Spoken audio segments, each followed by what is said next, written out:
Um famoso amador que conseguiu entrar na Fórmula 1 foi o vendedor de carros usados Frank Williams. Diferente da maioria dos jovens pilotos, ele não vinha de uma família rica. Em 1969, ele juntou dinheiro suficiente para inscrever um único carro no circo da Fórmula 1. Eu me lembro de Frank Williams quando o seu escritório era um telefone público. Ele não tinha dinheiro para ter uma linha própria.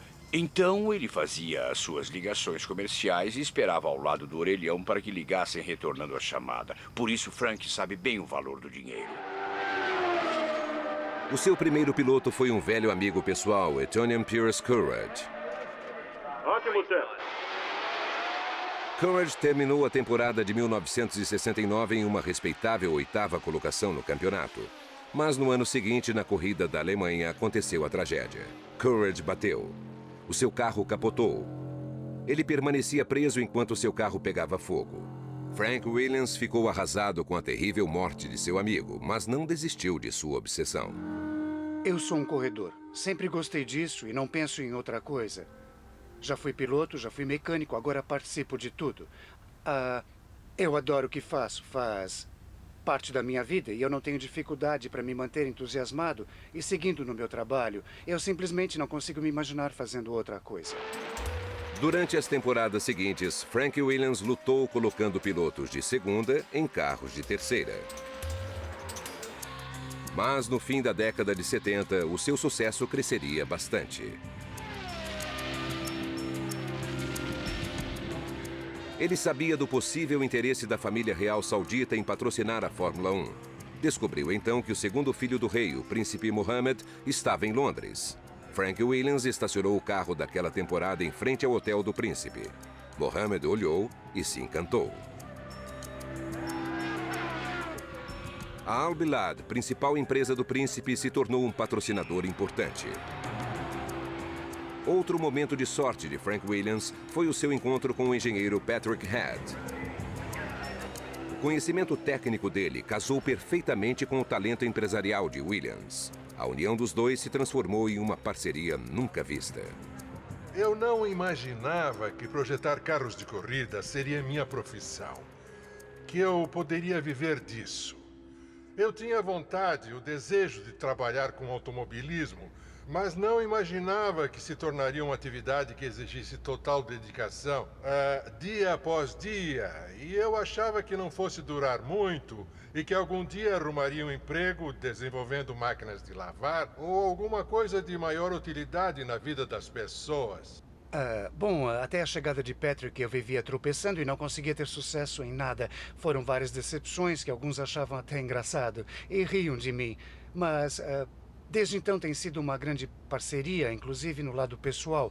Nós temos muitos interesses em comum e a nossa principal ligação está nesse esporte, está na Fórmula 1. Patrick Head desenvolveu o FW07, o primeiro carro de sucesso da Williams. Era estável, confiável e muito eficaz. Agora está todo mundo andando cada vez mais rápido. Temos que fazer o mesmo. Eu coloquei mais 12 litros no tanque. Dá para mais umas 7 ou 8 voltas. Em 1979, depois de mais de 100 tentativas, Frank Williams ganha sua primeira corrida. Eu não sei de quantas corridas eu participei até agora, mas eu me sinto, sem sombra de dúvida, muito feliz, mas um pouco envergonhado por ter levado tanto tempo para chegar à vitória. É um momento de reviravolta na nossa sorte.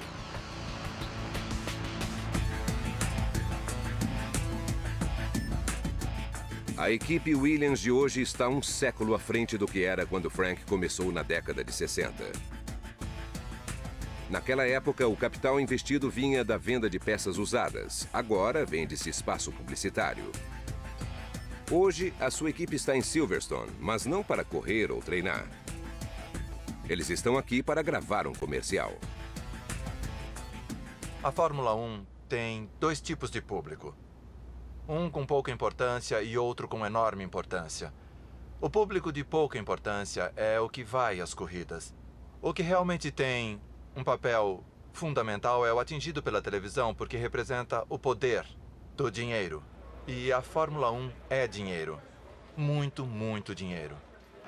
350 milhões de telespectadores assistem a cada uma das 17 corridas de cada temporada. A exposição global faz com que o carro de corrida se torne uma propaganda valiosíssima.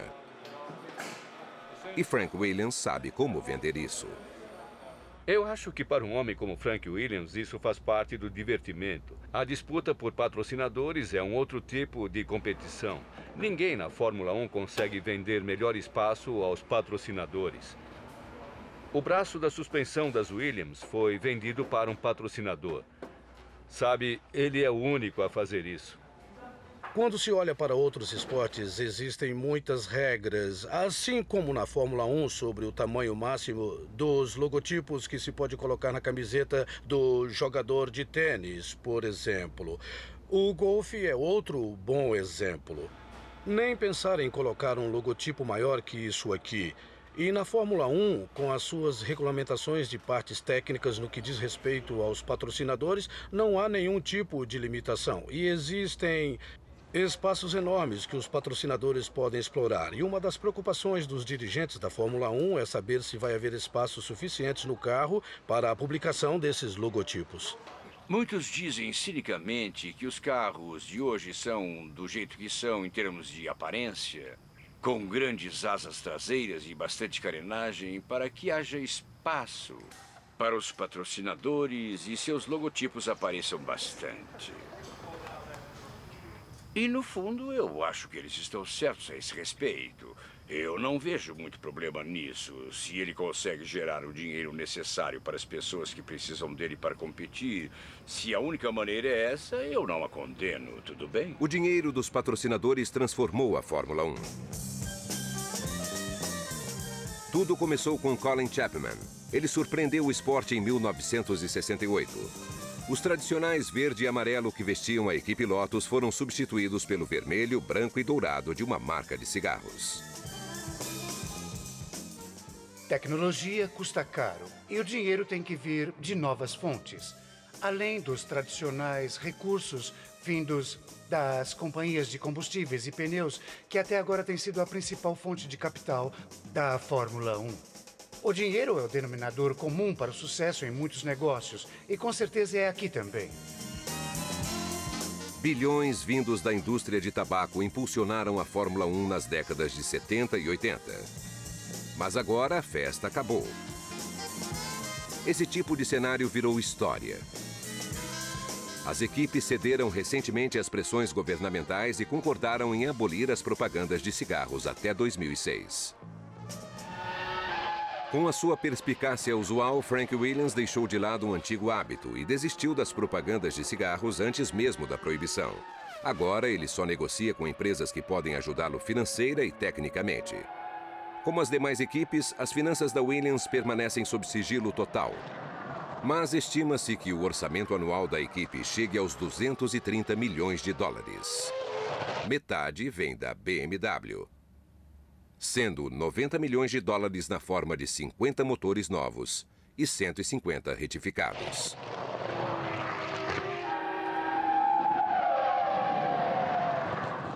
A Hewlett-Packard deve investir mais de 36 milhões de dólares, incluindo um supercomputador alfa de 1 milhão. O grupo Allianz entra com 1 milhão em seguros e 18 milhões em dinheiro. A Castrol fornece $500 mil em óleo e dá mais 8 milhões para o fundo comunitário. A Michelin entra com mais de 4 milhões de dólares em pneus, enquanto a Petrobras fornece 2 milhões de dólares em combustível todos os anos e também aplica aproximadamente 3 milhões a fundos perdidos. Mas bebida e volante não combinam. A exceção é a empresa alemã de cerveja Veltins, que não fornece suprimentos líquidos. Eles apenas assinam um cheque de aproximadamente 6 milhões de dólares por ano. No século XXI, as nações europeias não tendem a guerrear entre si. Hoje, as disputas são entre as grandes corporações multinacionais e a Fórmula 1 está na linha de frente. Buscar os patrocinadores é a principal batalha, mas a verdadeira guerra ocorre por detrás das portas, nos quartéis generais das equipes.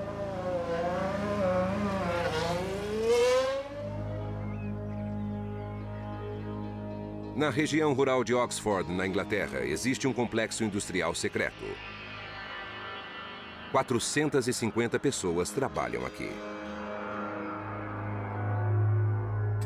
Dentro do quartel-general da Williams, alguns dos melhores engenheiros do mundo estão atarefados, gastando quase 250 milhões de dólares vindos de patrocinadores. Uma equipe de Fórmula 1 irá gastar o que tiver na mão. Nunca vai ser o suficiente. O esporte se tornou tão técnico hoje em dia que requer quantias enormes, muito dinheiro.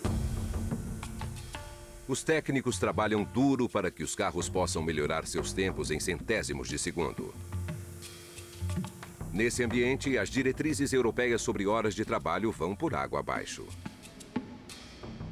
A Fórmula 1 é um trabalho duro. Você tem que se esforçar mais que a concorrência. Temos que fazer a Williams trabalhar mais que a Ferrari. Não se encontra pessoas dispostas a trabalhar num ambiente como esse. Elas aparecem naturalmente. É difícil treinar alguém que suporte esse ritmo. As pessoas vêm de competições do mundo inteiro, de categorias menores e trabalham duro até chegar na Fórmula 1. Não há tempo para se fazer amigos. É uma loucura do nascer ao pôr do sol e é assim que ganhamos corridas. Esse nível de comprometimento e intensidade é o que nos torna melhor do que os outros neste negócio, infelizmente. São 6h30 da manhã e esse carro já completou várias voltas no circuito de Oppenheim, se preparando para o Grande Prêmio da semana seguinte na Alemanha. Começa o trabalho de telemetria. O equipamento registra as informações gravadas na série de testes que a Williams fez na Alemanha.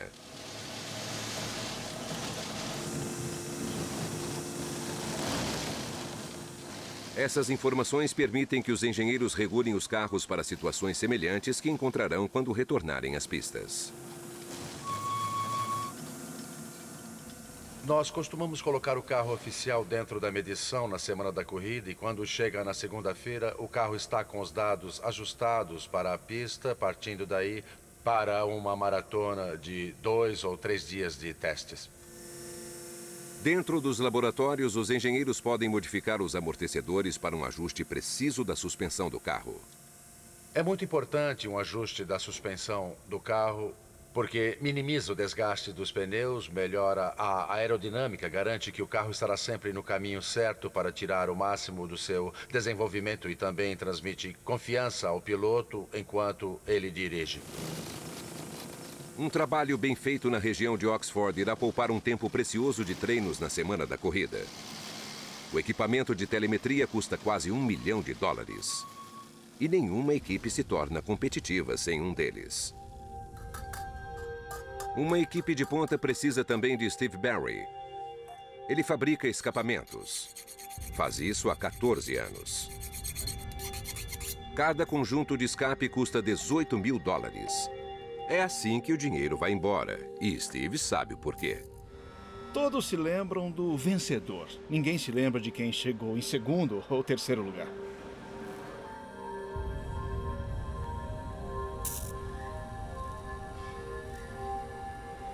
Em nossa empresa, os escapamentos são classificados como um componente nível A. Significa que, se eles quebrarem, provavelmente sairemos da prova. Então fazemos de tudo para ter certeza de que eles vão resistir. A melhor maneira de assegurar que eles vão resistir é fabricando-os com cromo N. É uma liga de níquel-cromo, originalmente desenvolvida pela Rolls-Royce na fabricação de turbinas de aviões. Os escapamentos são feitos para resistir a mais de 1000 graus Celsius. Em baixa rotação, ele fica vermelho. Na potência máxima, fica transparente. O material só é leve porque é fino. É horrível de se trabalhar com ele porque é muito duro e difícil de ser moldado. Você tenta moldá-lo e ele volta para o mesmo lugar. Quando se consegue arredondá-lo, é só cortar o tubo. Todos os tipos de problemas acontecem trabalhando com esse material. Mas, se não fosse o meu produto, não conseguiriam correr.